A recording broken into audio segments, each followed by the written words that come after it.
கருப்பு கொண்டக்கடலையும் கத்திரிக்காயும் போட்டு ஒரு மசாலா செய்யலாம். சாதத்தோடு சேர்த்து சாப்பிட்டாலும் நல்லாயிருக்கும், சப்பாத்தியோடையும் ரொம்ப நல்லாயிருக்கும்.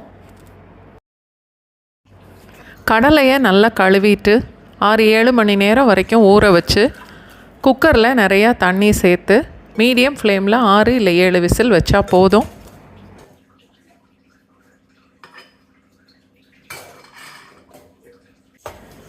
கத்திரிக்காவை இந்த மாதிரி நல்ல பெரிய துண்டாக வெட்டி தண்ணியில் போட்டு வச்சிடணும். வெங்காயம் நீளமாக வெட்டணும். தக்காளியும் இந்த மாதிரி நீளமாகவே வெட்டி எடுத்துக்கணும். அடுத்து மசாலா அரைக்கிறதுக்கு தேங்காய், வெங்காயம், சோம்பு,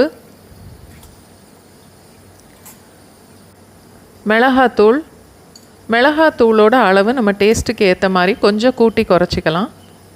மல்லித்தூள்,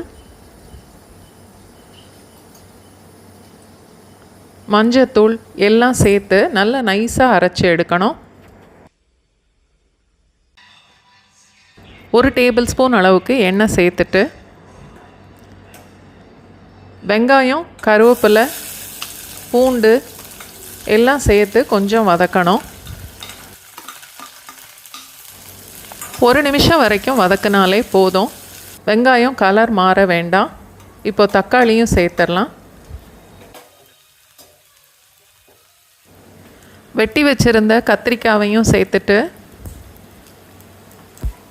மசாலாவுக்கு தேவையான அளவு உப்பையும் சேர்த்துட்டு வதக்கணும்.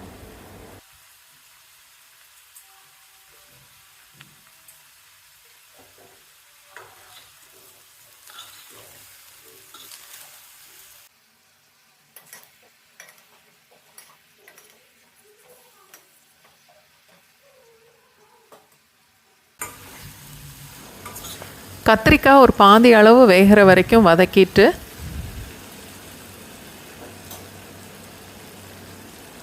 அரைச்சி வச்சுருந்த மசாலாவை சேர்த்துடலாம். அதோட ஒரு 1/2 கப் அளவுக்கு தண்ணி சேர்த்துட்டு இப்போது வேக வச்ச கடலையும் சேர்த்துடலாம்.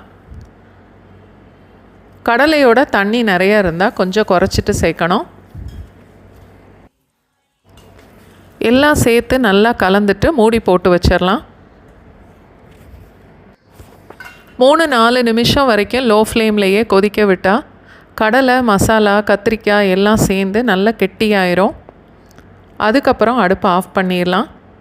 மல்லி இலை இருந்தால் கடைசியில் கொஞ்சம் மல்லி இலை கூட வெட்டி சேர்க்கலாம்.